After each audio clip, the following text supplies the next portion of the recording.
préoccupés par l'éducation aux médias et à l'information, de plus en plus, parce que ça devient vraiment une thématique sociétale qui nous concerne vraiment tous et qui a vraiment fait irruption, on va dire, vraiment dans le champ public assez récemment, notamment à l'occasion de l'élection présidentielle américaine, où est apparu le concept de fake news, qui doit sans doute vous dire quelque chose. Fake news, beaucoup de gens essayent de le définir de maintes façons. Moi, ma définition à moi, c'est juste simplement un mensonge dans le but de manipuler quelqu'un.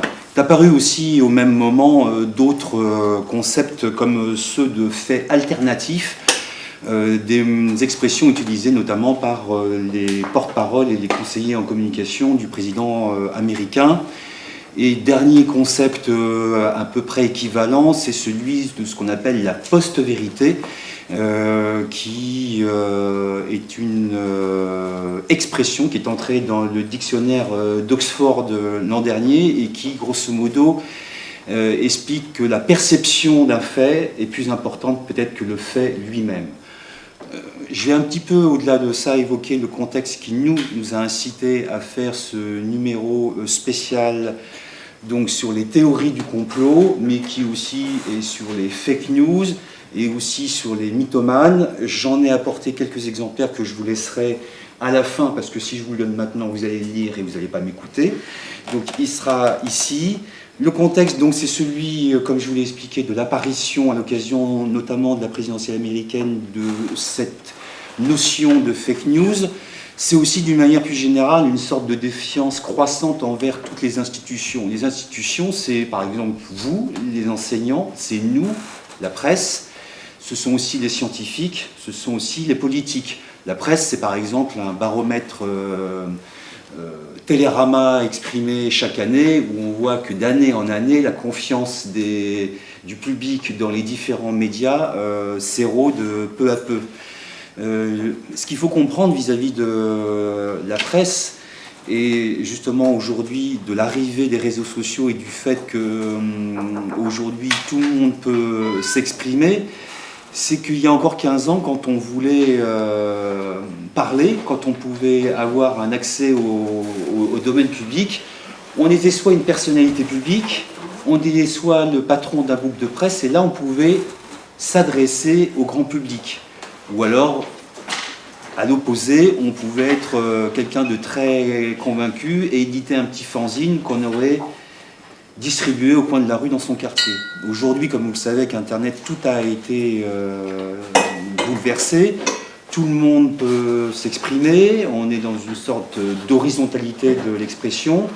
Et ça se traduit par le fait qu'il y a un progrès, une démocratisation de la parole et la liberté de dire tout, mais aussi n'importe quoi. Donc c'est aussi quelque chose vraiment de très nouveau. Et ce nouveau marché de l'information, comme le dit le sociologue Gérald Bronner, qui est interviewé dans ce numéro spécial, ce sont les croyants qui l'investissent en premier. Les croyants au sens large, je ne parle pas simplement de la religion, je parle de gens qui sont animés par une croyance et qui tiennent à la partager. Donc ce sont ces personnes qui ont investi notamment les réseaux sociaux et Internet en premier et qui ont vraiment un temps d'avance sur les autres. Ça, c'est vraiment quelque chose d'assez important. Autre facteur de contexte, ce sont ce qu'on appelle les théories du complot qui ont repris vraiment du poil de la bête, je dirais, notamment à l'occasion d'un événement important qui est celui des attentats du 11 septembre 2001, qui, coïncidant, on va dire, avec le développement d'Internet, ont vraiment permis à de nombreuses personnes d'exprimer, on va dire, ce qu'ils appelaient eux aussi des faits alternatifs et de rentrer ensuite dans vraiment, on va dire, grossièrement une sorte de délire un peu conspirationniste. Donc il y a vraiment un contexte assez récent qui vraiment préside à l'avènement et au développement de ces théories du complot et des fake news. Mais il y a aussi une bonne nouvelle, c'est que si les croyants et on va dire les conspirationnistes plus particulièrement ont eu un temps d'avance, aujourd'hui il y a une réaction qui est en train de se développer qui se traduit par, on va dire, l'apparition de sites internet, mais aussi de groupes de gens qui, grosso modo, défendent l'esprit critique. Il y a aussi ce qu'on appelait des cercles zététiques. Il y en a aussi à Toulouse, par exemple, des cercles zététiques. Zététique, ça veut dire en grec l'art du doute. On va dire que ce sont des rationalistes qui sont aussi bien sur le net qu'en association et qui s'attaquent beaucoup à démonter, à décrypter tout ce qui relève de la théorie du complot, mais aussi du paranormal d'une manière plus générale, avec encore une fois une approche rationaliste.